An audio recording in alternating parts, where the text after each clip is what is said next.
Akan tapi manusia yang pertama itu manusia yang kegubel atau manusia yang hawa ahum.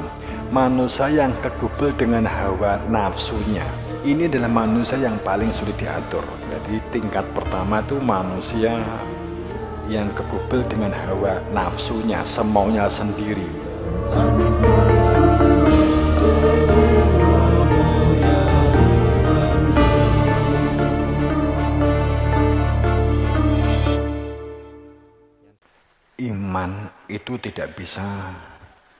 Iman itu tidak bisa ditangguhkan hanya dengan asok glondong patuh tunduk taat kepada seseorang dengan keyakinan kalau besok meninggal dunia dan yang saya ikuti itu benar, maka saya ikut masuk surga. Jika salah, maka saya tidak akan masuk neraka. Kita kan menangi diri kita seringnya, kan begitu.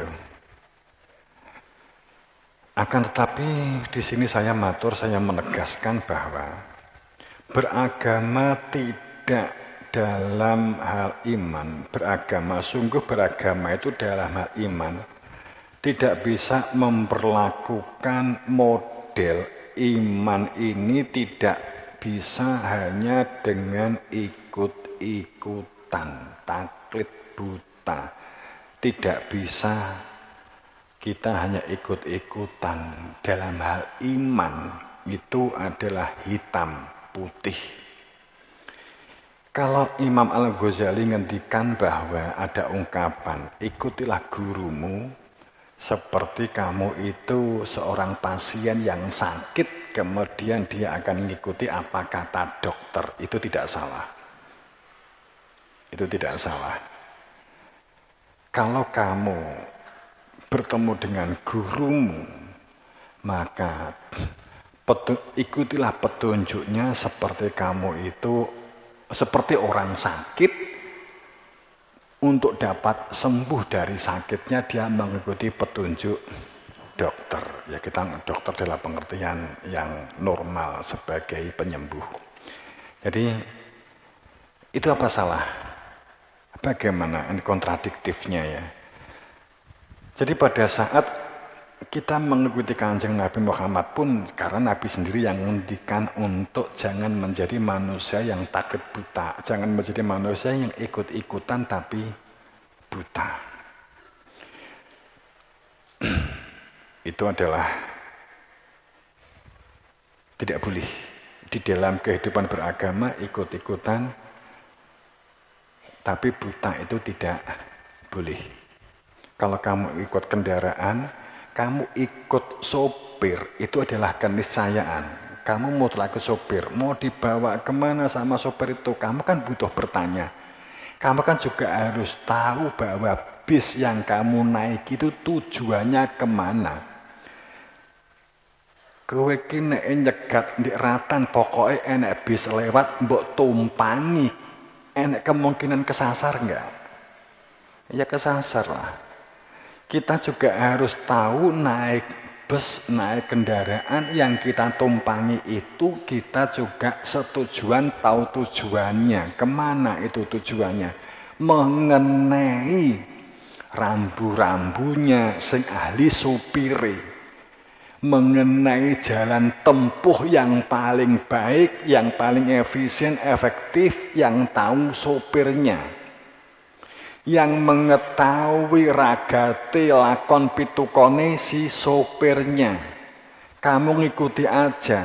Akan tetapi kadang kamu tidak taklid buta karena kamu naik bus, kamu tahu tujuannya. Tujuannya kemana? Ini nanti berhentinya di mana? Terminalnya mana saja?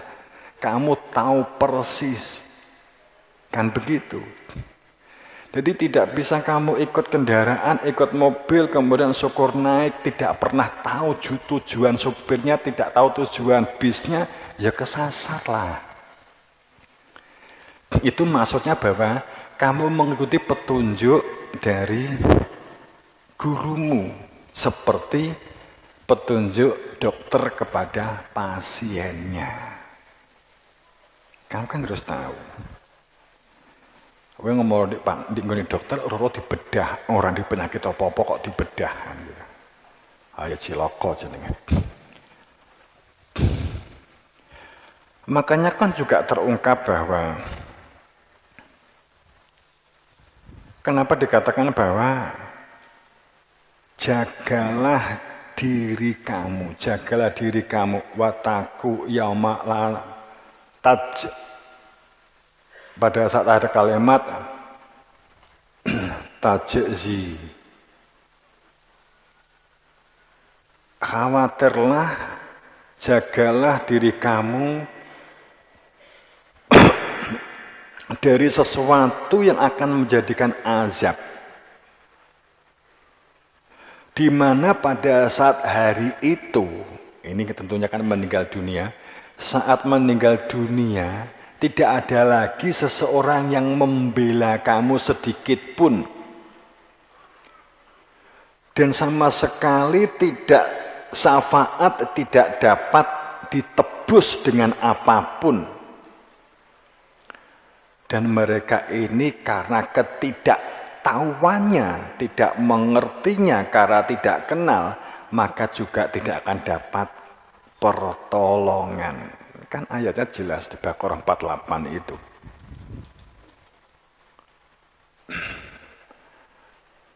Nafsun anam sin syai'ah. Pada saat wataku ya malata jazi nafsun anin nafsun syai'ah. Jadi tidak ada penolong sedikit pun pada saat di hari di mana akan ada satu saat kamu pasti kan setiap dari diri kita akan mengalami. Tidak ada lagi orang yang dapat menolongmu walaupun orang itu sangat dekat dengan kamu, orang itu sangat kamu idolakan, kamu ikuti, tidak akan bisa menolongmu dan memberi syafaat kepada kamu. Ini kan jelas. Kan ini kan terbantahkan, berarti kan kaitannya dengan ini. Memang ada hadis, tapi kan kaitannya itu berkaitan dengan contoh tadi orang naik bus. Kita ngikuti rambu-rambu yang tahu teknisnya sopirnya. Yang dapat SIM sopirnya. Yang memegang SIM sopirnya. Kita hanya ngikuti sopir. Yang tahu jalannya si sopir itu.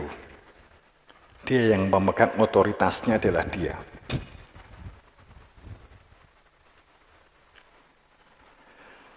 Makanya pada saat kebenaran itu hasil dari sebuah kesepakatan dan hawa nafsu, maka hancur langit dan bumi. Dan juga makhluk-makhluk hidup di dalamnya, waman dan manusia-manusia yang hidup di dalamnya. Hancur langit dan bumi dan manusia yang ada di dalamnya jika kebenaran menurut hawa nafsunya. Artinya tidak ada pemegang otoritas. Kanjeng Nabi Muhammad setelah kundur, setelah meninggal, hak otoritas tidak lagi ada. Pemegang kebenaran sudah lagi tidak ada. Artinya Nabi Muhammad sepertinya atau Allah menghendaki kebenaran itu disebar secara merata kepada manusia. Wes saiki pikirannya menungso diwi-diwi. Sepertinya kita itu lebih hebat dari Nabi Muhammad. Begitu dilepas kon goleki wahyu diwi-diwi. Sekarang kan banyak orang mencari wahyu kan di IAIN, di Pomosda, di Kediri, gitu kan? Itu kan mencari wahyu kan? Di Gramedia, di toko buku, dan yang banyak kamu tuh mencari wahyu di Google.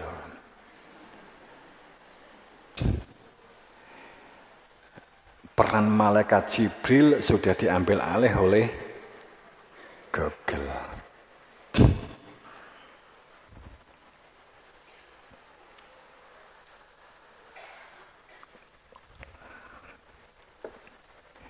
Ini tadi saya pada saat la fasadatis samawati war'at wa man fihinna. Hancur langit dan bumi seisinya dan manusia yang hidup di dalamnya pada saat kebenaran itu menurut hawa nafsunya. Sesuai kesepakatan ke setiap manusia, manusia tidak mengetahui persis tentang kebenaran, manusia tidak tahu dan tidak kenal tentang Tuhan, manusia tidak kenal kalimat watabi sabila man anaba ilaya dihilangkan. Ini kan diabaikan. Watabi sabila man anaba ilaya kan dihilangkan. Kalau kamu ingin mengikuti kebenaran, maka carilah seseorang yang tahu persis tentang kebenaran itu. Yang orang itu memegang beselit, memegang SK, memegang hak otoritas. Bilhaq. Kalau ada kalimat bilhaq adalah maknanya kebenaran, maknanya juga yang bersangkutan sebagai kebenaran. Kan begitu. Sehingga pada saat dikatakan watabi sabila man anaba ilaya. Ikutilah seseorang, mengikuti adalah orang yang punya SK. Sepertinya kan begitu. Seseorang yang tahu persis tentang keberadaan Tuhan, seseorang yang tahu persis tentang akhirat, bahkan seseorang yang telah anaba. Anaba itu orang, ini karena kan ke dalam bahasa Arab, karena fiilnya madi, orang yang tahu persis tentang akhirat karena memang pernah di akhirat. Ini belum cukup. Ini belum cukup. Dan orang yang memang memegang sebagai wakil resmi Tuhan. Kalau mengacu ayat kan begitu. Mengacu ayat. Makanya solusinya kan bal atainahum bidzikrihim. Sungguh dengan sebenarnya nyata ada di antara kamu, nyata ada di kehidupan kamu, nyata ada di sekitar kamu, nyata risalah itu bal atainahum kami turunkan zikir itu kepada kamu, kepada mereka, supaya ada kehadiran Tuhan di dalam hati nurani, supaya tidak menjadi orang-orang yang berpaling dalam kehidupan dunia ini, supaya menjadi orang-orang yang tidak berpaling, orang-orang yang jejak, orang-orang yang menuju kepada Tuhan di semua aktivitasnya, bersungguh-sungguh dilakukan seprofesional mungkin, berlatih meningkatkan potensinya, bertumbuh kehidupannya, akan tetapi tidak mu'ridun, akan tetapi tidak berpaling, hanya jika di dalam hatinya ada kehadiran Tuhan, sehingga tahu tujuan hidup, untuk apa hidup dan kemana kita menjalani kehidupan setelah kehidupan di dunia ini, tahu persis. Hanya jika bidzikr, hanya jika ada mengenal, mengetahui ilmu zikir. Bapak Ibu yang berbahagia, karena ada kalimat ahwa lafazadatis samawati war'at, dan ada ungkapan ayat di dalamnya adalah sungguh bal atainahum bidzikrihim. Ada kalimat hawa nafsu, ada kalimat kehancuran, kemudian ada kalimat zikir, dan ada kalimat pengingkaran, berpaling. Sehingga kehidupan manusia itu ada beberapa tahapan pola kehidupan manusia itu ya. Tapi yang jelas bahwa kita hidup itu bagaimana supaya selamat. Di dunia ki mong sedilu, Bapak Ibu. Kita yakin semuanya tahu ini hanya bumbu aja lah. Tapi di dunia ki mong sedilu, hanya sebentar. Swidak tahun 70 ini wis dilewati. Alah. Rong mangsaku ki mbiyen ki jek cilik, jek bayi aku ya ora kelingan, saiki ya wis tuwek ngene iki roro wis putih kabeh, seloro kabeh, watak-watuk.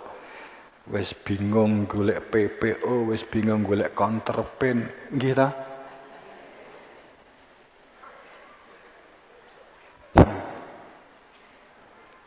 Roh-roh mbiyen ngoyak mangan daging, saiki nek daging golek dudul seliliten diluk engkas wis gak iso mangan daging, isone ngemut.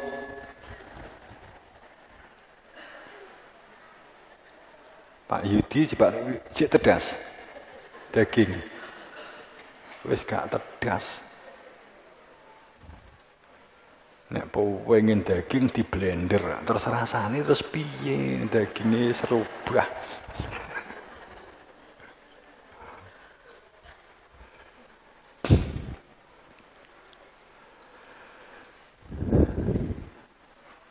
Ya walaupun nyatanya sak tingkat mampunya sendiri-sendiri. Tetapi manusia yang pertama itu manusia yang kegubel atau manusia yang hawa ahum. Manusia yang kegubel dengan hawa nafsunya.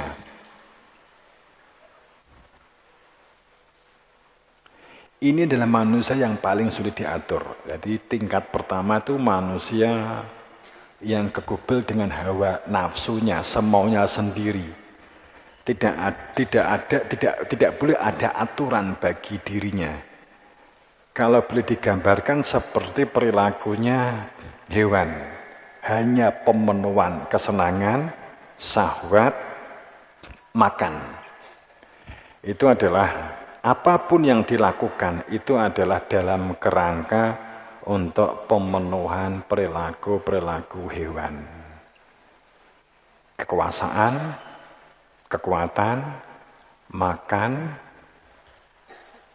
syahwat, itu adalah perilaku atau manusia hawa nafsu. Bergeraknya hawa nafsu. Orang yang tidak mau menggunakan pikirannya, orang yang tidak mau menggunakan telinganya, orang yang tidak mau menggunakan matanya untuk menjadi pemerhati dan pelihat.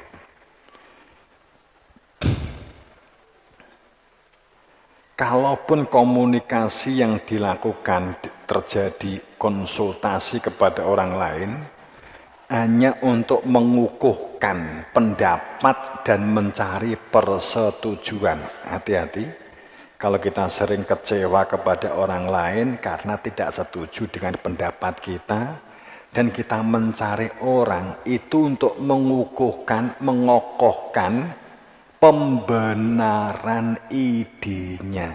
Bener kan? Dia sing tukang nyolong toh, kan gitu. Itu biasanya orang-orang yang kegubel hawa nafsu. Ya kita paling tidak kalau tahu kan bisa.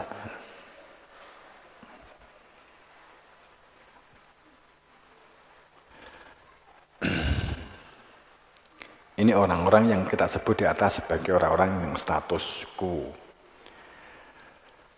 Kemudian yang kedua, manusia yang mementingkan ego. Manusia yang hanya mementingkan egonya, pinternya. Orang yang merasa lebih baik daripada orang lain karena pinternya. Orang yang merasa lebih baik daripada orang lain karena keturunannya.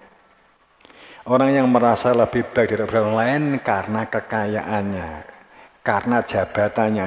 Ini adalah orang-orang yang ditunggangi ego.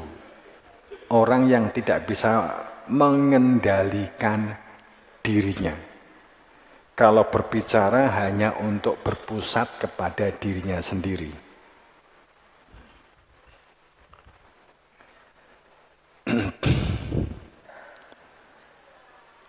Kalau dia punya ide dalam satu kelompok atau musyawarah, kemudian idenya itu sering di-cut, idenya itu sering tidak digunakan, dia diajak musyawarah sudah nggak mau biasanya. Sekali, 2 kali, 3 kali, apalagi 3 kali, biasanya nggak mau.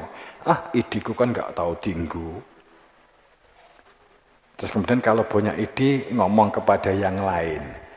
Gue sing usul kamu ya. Aku sing ngomong gak tahu diterima usulku.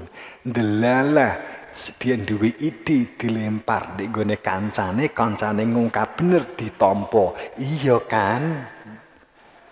Nah, gitu. Itu orang-orang yang cenderung dalam lingkaran ego, hidupnya berada di dalam ego.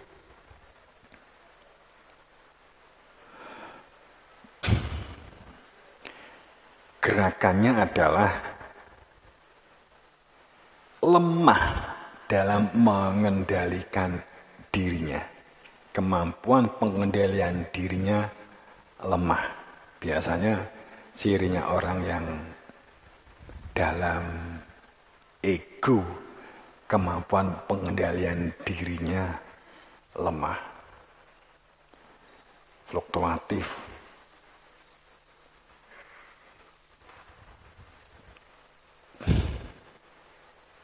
Masih panjang, cuma nanti kan ini kan hanya.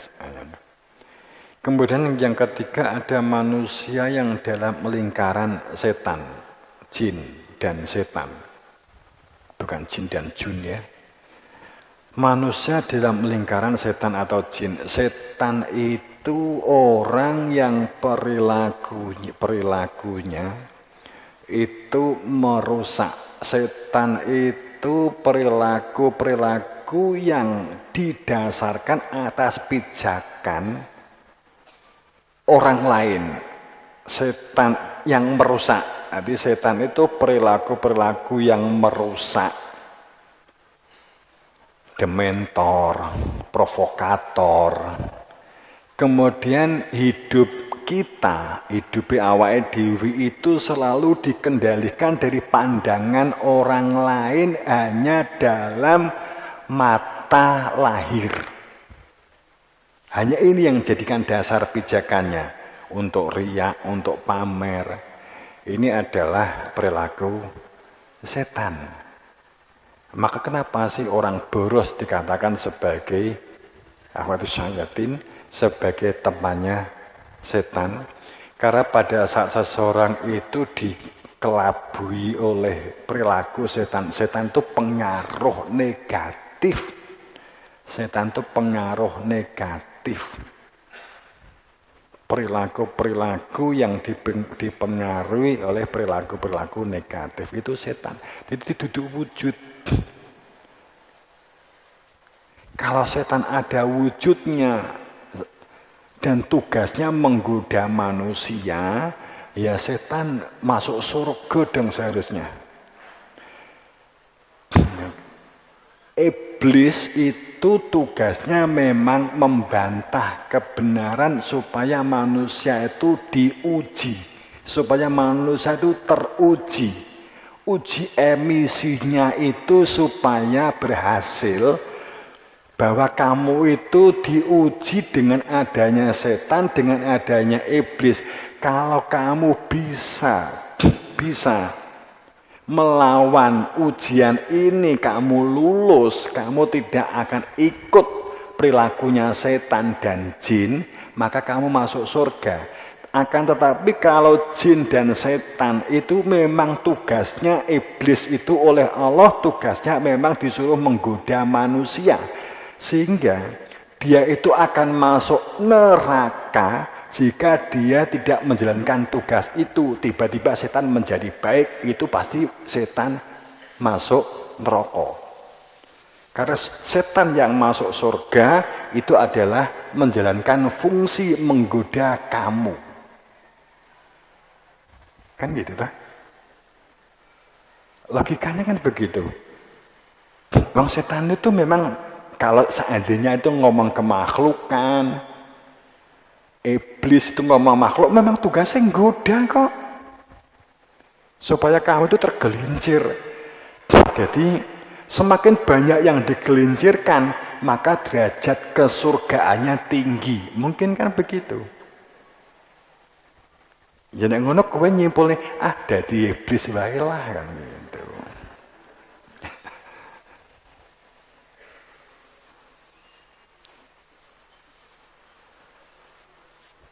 Jadi setan itu pengaruh. Orang yang hidupnya di dalam lingkaran jin, jin itu segala sesuatunya didasarkan atas pamrihnya nafsu. Sekali lagi, jin itu adalah segala sesuatunya didasarkan atas pamrih nafsu. Contoh, kamu saya kasih uang, tapi tolong kamu harus nyoblos saya. Saya kasih uang, tolong tapi kan begitu. Ada mau dengan riak, sum'ah, ujum dan takabur. Ini kan hati-hati. Ya kadang-kadang kan kita kan bukan riak, akan tapi memberikan motivasi supaya orang lain juga melakukan hal kebaikan itu kan ya, mohon dibedakan. Tapi pada intinya jin itu adalah tampak berperilaku baik. Nek jin itu begitu, nek setan itu menghalangi perilaku baik. Kowe pengen sholat, kena pengaruh konco, ngapain hari gini kok sholat kan gitu kan? Berarti kamu kena pengaruh. Lah setannya mana? Ya diri kita sendiri. Ya aku ki setan kan begitu kan. Jin, jadi nggak bisa nuduh. Wah setannya dia, Anda. Oh yang kena pengaruh itu kita. Jin, kalau jin itu pamrih. Dalam pengertian tampak baik yang dilakukan akan tetapi memiliki pamrih, tidak tulus. Itu jin. Makanya minal jin wal insi, makanya kan jin wan nas gitu. Itu jin. Tulus ikhlas kan kadang yo angel to ya, gitu. Karepe iki wong liya ya ben roh kan ngono kan. Terkadang kan gitu. Jadi orang yang berada hidupnya di dalam lingkaran setan dan jin itu penuh dengan kehidupan pamrih, ya nafsu tentunya. Jin. Kalau prosentasenya perilaku setan jin itu besar banget, nggak mungkin ditata.